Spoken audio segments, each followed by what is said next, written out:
Everyone देखिए अब question number second देखो इसमें क्या कहता है फैक्टराइज द फॉलोइंग एक्सप्रेशन। तो देखो ये जो एक्सप्रेशन दिए हुए हैं आपको एल्जेब्रिक, इनको आपको फैक्टराइज करना है। तो फैक्टराइज का मतलब क्या होता है, जैसे ये आपके पास एक्सप्रेशन है, ठीक है, इसको आपको प्रोडक्ट की फॉर्म में लेकर आना है, ठीक है, ये होता है फैक्टराइज। अब फैक्टराइज करने के कई तरीके होते हैं, जैसे फैक्टराइज, जैसे ये वाले क्वेश्चन है ये होंगे कॉमन फैक्टर्स लेकर, ठीक है। जैसे कुछ क्वेश्चन होते हैं आपके रीअरेंज करते हैं हम एक्सप्रेशन को, जैसे कि इससे नेक्स्ट क्वेश्चन आएगा हमारे पास क्वेश्चन नंबर थर्ड, उसमें देखना आप। और यूजिंग आइडेंटिटीज़ फैक्टराइज करते हैं, और स्प्लिटिंग द मिडल टर्म, उससे भी हम फैक्टराइजेशन करते हैं, ठीक है। तो वो वन बाय वन आपको समझ में आएगा कि कैसे करते हैं। सबसे पहले हमें ये क्वेश्चन देखना है फैक्टराइज द फॉलोइंग एक्सप्रेशन। इसमें हमें क्या करना है, कॉमन फैक्टर्स लेकर इसको हम फैक्टराइज कर सकते हैं। वो देखो कैसे, जैसे फर्स्ट है आपके पास 7x माइनस में 42। अब देखो जैसे 7x माइनस 42 है, 7x के आप फैक्टर्स बनाओ जरा पहले। तो 7 मल्टीप्लाई में x हो गया, माइनस में 42 के बनाओ। 42 के लिए आप क्या करोगे, पहले इसके प्राइम फैक्टर्स ले लो। तो प्राइम फैक्टर्स देखो यहाँ से लेंगे हम, 2 2 ज़ा 4, 2 1 ज़ा 2, 2 पे तो नहीं जाएगा, 3 7 ज़ा 21 और 7 और ये 1। तो ये बन गया आपके पास 2 इंटू में 3 इंटू में 7, ये बन गया, ठीक है। अब देखो यहाँ से कॉमन लो, कॉमन देखो आपको साफ पता चल रहा है, एक तो ये 7 कॉमन आ रहा है यहाँ पर, ठीक है। क्या x दोनों में है, नहीं है, तो यानी कि 7 कॉमन है, तो 7 हम ले लेते हैं बाहर।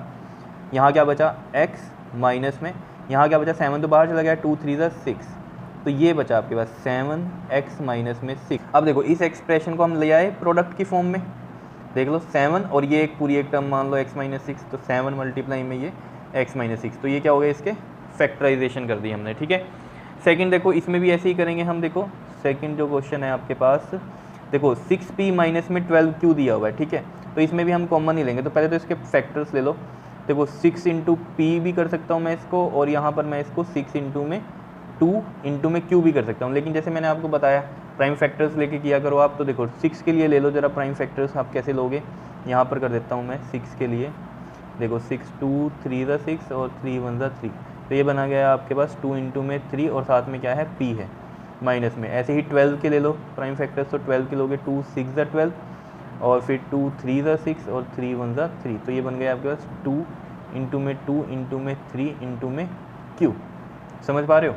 अब देखो यहाँ से कॉमन देखो जरा क्या बन रहा है आपके पास, देखो 2 इधर भी है इधर भी है, ठीक है, एक 2 बाहर आ गया, फिर 3 इधर भी है और इधर भी है 3, मतलब ये वाला 2 हमने बाहर ले लिया, ये वाला बाहर चला गया, ठीक है, ये 2 आ गया, और यहाँ से ये वाला 3 और ये वाला 3 बाहर आ गया, ठीक है। तो अब इधर p है, इधर तो नहीं है, तो यानी कि बस यही है इसमें कॉमन।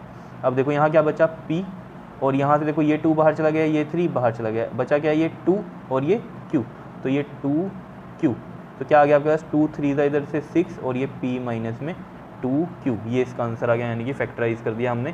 देख लो इसको हम किस में ले आए, प्रोडक्ट की फॉर्म में ले आए। क्या समझ में आ रहा है। अब जैसे मैं आपको कह रहा था कि इसको और भी किस तरीके से आप सोच सकते हो, जैसे ये तो प्राइम फैक्टर से था, ठीक है। जैसे मान लो ये क्वेश्चन है 6p माइनस में 12q, तो मुझे साफ ही दिख रहा है कि 6 इधर है और ये 6 से चला जाएगा ना, 6 2 ज़ा 12, इस तरीके से लिख सकता हूँ मैं 6p, और ये लिख सकता हूँ 6 इंटू में 2 इंटू में q। तो यहाँ से देख लो 6 कॉमन आ रहा है, तो यहाँ से डायरेक्टली पता चला था p माइनस में 6 ये बाहर चला गया और ये 2q, इस तरीके से भी आप सोच सकते हो। तो जैसे आपको इजी लगे वैसे आप कर सकते हो, लेकिन अगर आप प्राइम फैक्टर्स लेके करोगे ना इन क्वेश्चंस को, तो इनमें गलती कभी होगी ही नहीं आपसे, ठीक है। इनमें हो सकता है कभी गलती कर दो आप, लेकिन इसमें नहीं कभी कर सकते। जैसे आपने देखा था कॉमन फैक्टर्स देखे थे हमने किस तरीके से करते थे, ठीक है ना, तो वहाँ पर 2 टर्म दी होती थी नॉर्मली, और हम वहाँ से बताते थे कि क्या कॉमन है, ठीक है। इसमें क्या कर दिया इन्होंने, साथ में साइन भी दे दिया है कुछ ना कुछ, ठीक है। तो हमें वैसे ही सोचना है, इसके हम फैक्टर्स ले लिए, इसके हमने फैक्टर ले लिए, इन दोनों में कॉमन देखा क्या है, उसको बाहर रख दिया, और जो बचा उसे अंदर रख दिया, ये होती है फैक्टराइजेशन। और जिसका फर्स्ट क्वेश्चन था उसमें सिर्फ हम ये बता रहे थे कि कॉमन फैक्टर क्या है, 2 टर्म्स में कॉमन फैक्टर क्या है, वहाँ कोई साइन नहीं होता था, कुछ नहीं होता था, तो हम कॉमन फैक्टर देख लेते थे। लेकिन यहाँ है फैक्टराइज, फैक्टराइज में क्या कर रहे हैं हम, कॉमन फैक्टर लेकर या उसकी हेल्प से हम क्या कर रहे हैं, इसको फैक्टराइज कर रहे हैं, और किस फॉर्म में लेके आ रहे हैं, इसको प्रोडक्ट की फॉर्म में लेके आ रहे हैं इन एक्सप्रेशंस को। समझ पा रहे हो फैक्टराइजेशन का मतलब क्या है, ठीक है। थर्ड पार्ट देखो इसमें क्या है, 7a² प्लस में 14a, तो 7 को मैं a² को मैं ऐसे लिख सकता हूँ 7a इंटू में a, प्लस में 14 को कैसे लिख सकते हैं, इसके प्राइम फैक्टर ले लो 14 के, 2 7 ज़ा 14 और 7 1 ज़ा 7, तो ये आ गया 2 इंटू में 7 इंटू में a। अब यहाँ से कॉमन देख लो क्या है, 7 इधर है इधर भी है, तो 7 आ गया कॉमन, a इधर भी है और इधर भी है, a भी कॉमन आ गया, बाकी इधर a है, अब इधर तो a कोई बचा नहीं है, तो बस इतना ही कॉमन है।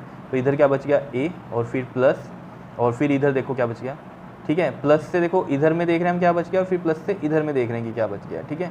तो ये तो बाहर चला गया 7a, क्या बचा इधर 2 बचा, तो क्या आंसर आ गया इसमें आपके पास 7a ए प्लस में 2।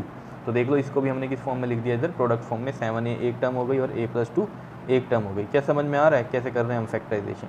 ठीक है, इसमें भी ऐसे ही करेंगे। देखो अब -16z प्लस में 20z क्यूब है, तो पहले तो इसमें 16 के फैक्टर ले लो। 16 के फैक्टर ले लेते हैं। 2 8 16, 2 4 8, 2 2 4 और ये, ठीक है। और फिर 20 के ले लो। 20 के भी ऐसे बनेंगे, 2 1 0 और ये 2 5 और फिर 5 1 5, इस तरीके से, ठीक है। तो यहाँ रखते हैं। अब देखो माइनस ये रहा, माइनस को मैं -1 लिख सकता हूँ ना, ऐसे पता है आपको, ठीक है। मल्टीप्लाई में 16 के ये फैक्टर्स लिए हमने, क्या है हमारे पास, ये 4 टाइम्स 2 है, 4 टाइम्स 2 लिख दिया। प्लस में 20z क्यूब में, और साथ में इधर ये आपके पास z भी था, ठीक है। ये वाला 16z था ना, तो z भी है साथ में।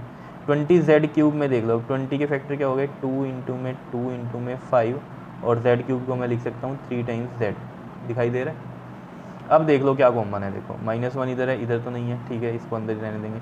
2 देखो इधर भी है, इधर भी है, प्लस से इधर वाले में देखना है। 2 इधर है, एक 2 ये रहा, एक 2 ये रहा और एक 2 ये रहा, तो 2 2 तो कॉमन आ गए, ठीक है।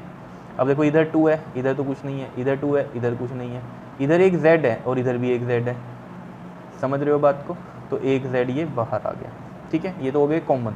अब ये भी देखना है इसमें कि बचा क्या है, तो इधर क्या बचा, देखो -1 मल्टीप्लाई में इधर ये 2 2 बचे, तो 2 2 मैं ये लिख देता हूँ, z तो बाहर ही चला गया था, ठीक है। प्लस में इधर क्या बचा, 5 बचा और 2z ये बचे, तो 2z ये मैं यहाँ लिख देता हूँ इस तरीके से, समझ में आ रहा है। अब देखो क्या बन गया आंसर, 2 2 4 4z ये आ गया आपके पास, 2 2 4 4 इंटू में -1 माइनस का 4 प्लस में, और ये कितना बन गया आपका 5z, z इंटू जेड क्या हो गया 5z स्क्वेयर हो गया, ठीक है।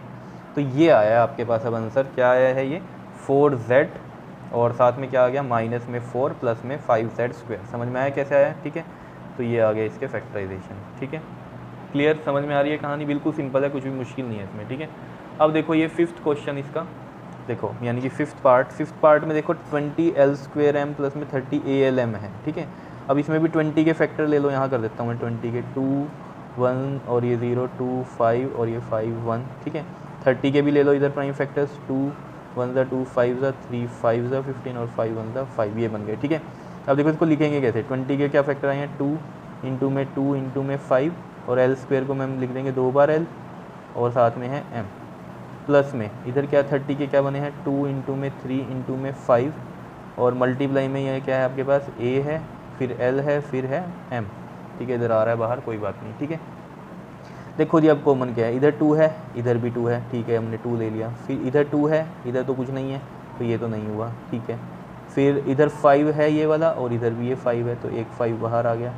इधर l है, इधर भी l है, एक l बाहर आ गया। इधर m है और एक इधर भी m है, तो ये भी बाहर आ गया, ठीक है। बचा क्या, इधर देखो ये वाला 2 बच गया था, क्योंकि इधर 2 था, इधर 2 2 थे ना और इधर एक ही 2 था, तो एक 2 बाहर गया, तो एक 2 तो ये बच गया इधर, और 5 बाहर, l बाहर, एक l इधर बच गया, ठीक है ना। प्लस में इधर से ये 3 बचा और एक क्या बच गया हमारे पास, a बचा एक, ठीक है। तो ये देखो क्या आ गया आपका 5 2 10 10lm, इधर आ गया 2l प्लस में 3a, तो ये हमारे पास आंसर आ गया फैक्टराइजेशन करके, क्या आ रहा है 10lm ब्रैकेट में 2l प्लस में 3a। फैक्टराइज समझ गए ना, प्रोडक्ट में आ रहा है ये, जैसे पूरा नंबर ऐसे था प्लस में इधर लिखा हुआ, ठीक है। तो हमने इसमें क्या किया, कुछ ऐसा कॉमन लेकर किस तरीके से बना दिया, ये प्रोडक्ट में बना दिया, ये टर्म और एक ये टर्म, तो ये इसके फैक्टर हो गए, समझ रहे हो बात को, ठीक है। अब ये क्या है, अलजेब्रिक एक्सप्रेशंस हैं, ठीक है ना। इसमें किस तरीके से फैक्टर बनते हैं, इस तरीके से बनते हैं। जैसे 6 के हमने कहा था ना कि 6 के फैक्टर बन रहे हैं 2 इंटू में 3 या फिर 1 इंटू में 6, इस तरीके से। तो ये इसके फैक्टर्स है ना, 1 भी इसका फैक्टर, 6 भी इसका फैक्टर, 2 भी इसका, 3 भी इसका। अब ये क्या है, एक्सप्रेशंस हैं अलजेब्रिक, तो इसमें फैक्टराइजेशन का मतलब क्या है, इनके फैक्टर्स, तो ये फैक्टर बन गए इसके। तो इसका मतलब क्या है, ये नंबर इस पूरे को डिवाइड कर देगा और ये नंबर भी इस पूरे को डिवाइड कर देगा। क्या क्लियर हो रही हैं चीज़ें, ठीक है, ऐसे आपको सोचना है। उसके बाद देखो इसका 6th पार्ट में देखो ज़रा क्या है हमारे पास, 5x² और ये है, ठीक है। तो 5x² को मैं ऐसे लिख सकता हूँ 5 इंटू में x इंटू में x इंटू में y माइनस में 15 को देखो हम क्या लिख सकते हैं, अगर हम इसके प्राइम फैक्टर्स लेंगे तो देखो क्या बनेंगे 15 के, ये बन जाएंगे 3 5 15 5 1, इस तरीके से, ठीक है। तो 3 इंटू में 5 इंटू में एक्स और वाई को हम 2 टाइम्स लिख देंगे, वाई स्क्वायर है क्योंकि, ठीक है। अब कॉमन देखो क्या है, इधर से 5 है, इधर भी 5 है, तो 5 कॉमन आ गया। फिर देखो इधर x है, इधर भी x है, एक x आ गया, इधर x और तो नहीं है, इधर एक y है, इधर भी एक y है, तो y भी बाहर आ गया, ठीक है। तो इधर बचा क्या, इधर क्या बचा, सिंपली x और ये माइनस है, फिर इधर 3 बचा एक, और इधर से आपके पास एक y बच गया ये, ठीक है। तो ये आ गया आंसर आपके पास 5xy और x माइनस में ये 3y, ये इसका आंसर आ गया फैक्टराइज करके। क्या आ रहा है समझ में, बताओ। सिंपल है, कुछ भी मुश्किल नहीं है इसमें, ठीक है। वैसे ही आप लोग डरते हो एक्सप्रेशन से, नहीं तो ये बहुत ही ईजी है फैक्टराइजेशन करनी, ठीक है। उसके बाद देखो हमारे पास 4 पार्ट ये रह गए हैं। उसके बाद क्या है 7th पार्ट, देखो इसमें भी यही करना है। 10 को हम प्राइम फैक्टर्स ले लो, 10 के 2 5 10 और ये 1 हो गया, ठीक है। 15 के भी ले लो, 3 5 15, ये आ गया, ठीक है। 20 के भी ले लो, 2 ये 10 आ गया, फिर 2 ये 5 और ये 1 आ गया, इस तरीके से, ठीक है। अब देखो इनको रखते हैं यहाँ। 10 को देखो मैं कैसे लिख सकता हूँ, 2 इंटू में 5 और a स्क्वायर को a इंटू में a माइनस में। 15 को कैसे लिख सकता हूँ, 3 इंटू में 5 और साथ में 2 टाइम्स ये b लिख देंगे प्लस में। 20 को लिख देंगे हम 2 इंटू में 5 और c को 2 टाइम्स, ये देख रहे हो ना आप, ये 20 को 2 इंटू 5, ठीक है।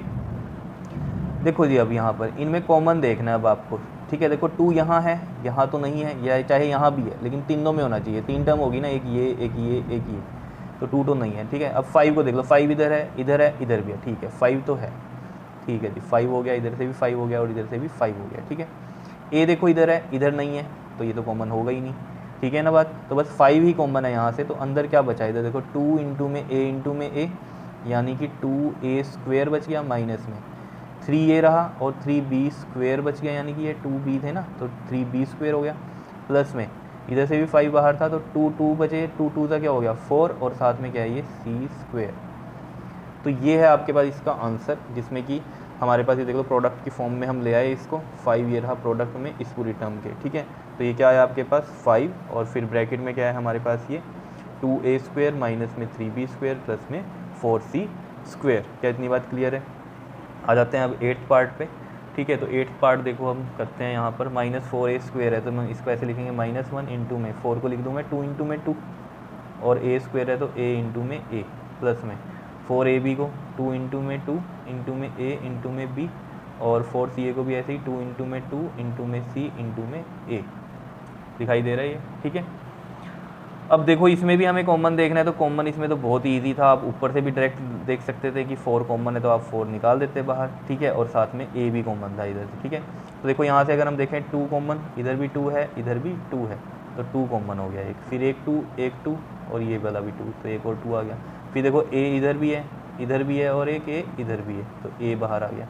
बचा क्या इधर देखो -1, एक a इधर बचा प्लस में इधर क्या बच गया b और ये माइनस में इधर क्या बचा आपके पास c।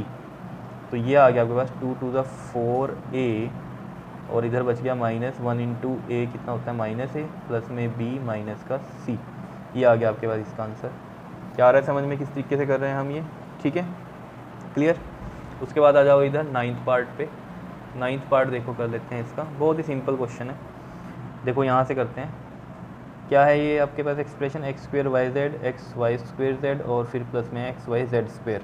तो ये तो सिंपली इसमें कोई प्राइम फैक्टर्स लेंगे नहीं क्योंकि ये तो आपके पास अल्फ़ाबेट से दी हुई हैं, ठीक है, वेरिएबल्स है। तो देखो कैसे करेंगे इधर, इसको हम इस तरीके से कर सकते हैं। देखो ये x को 2 टाइम्स लिखूँ, फिर y फिर z प्लस में फिर x है, फिर y को 2 टाइम्स लिख लो, फिर z है प्लस में फिर x है, फिर y है, फिर z को 2 टाइम्स लिख लो। अब देख लो कॉमन क्या है इसमें, x इधर है, इधर भी है, तो x कॉमन आ गया। फिर x इधर है, इधर कोई x नहीं है, इधर भी नहीं है, ठीक है। फिर y देखो, y इधर है, इधर भी है y और इधर भी y है, तो एक y बाहर आ गया।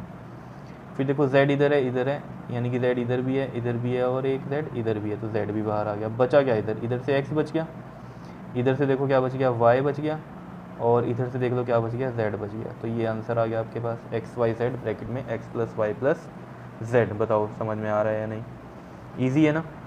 उसके बाद इसमें भी ऐसे ही करेंगे। देखो इधर से भी हम क्या करेंगे, इसको a 10th पार्ट में और एक्स स्क्वायर को 2 टाइम्स लिख देंगे x और एक y, फिर b इंटू में x इंटू में y इंटू में y और ये तो हो गया c x y और ये z, ठीक है। अब देखो इसमें कॉमन क्या है, a इधर तो नहीं है, b भी नहीं है, c भी नहीं है, ठीक है, a b c तो अलग ही हो गए, ठीक है। अब x को देख लो, इधर है x, इधर भी x और एक x इधर भी है, ठीक है, तो एक x कॉमन आ गया, फिर x और तो नहीं है इधर, ठीक है। फिर देख लो y है, y ये वाला, इधर से ये y आ गया और इधर से ये y आ गया, तो y भी आ गया। बचा क्या इधर a, और साथ में क्या बचा इधर x, प्लस में इधर क्या बचा b और एक क्या बच गया y, इधर से क्या बचा c और एक क्या बचा इधर से हमारे पास z, ठीक है। तो ये आंसर आ गया एक्स वाई, और फिर ब्रैकेट में क्या है हमारे पास A X plus B Y plus C Z. क्या समझ में आया कैसे फैक्टराइजेशन कर रहे हैं, ठीक है। तो ये फैक्टराइजेशन जो की हमने ये कैसे की, बाय टेकिंग कॉमन फैक्टर्स, ठीक है। तो ये कॉमन फैक्टर्स वाला मेथड था फैक्टराइजेशन का, ठीक है। इसी तरीके से हमारे पास रीअरेंज करके भी आता है फैक्टराइजेशन, और स्प्लिटिंग द मिडल टर्म से भी होता है, और आइडेंटिटीज़ के थ्रू भी हम फैक्टराइजेशन करते हैं, वो आगे हम 1 बाय 1 देख लेंगे। क्लियर, ओके जी, थैंक यू।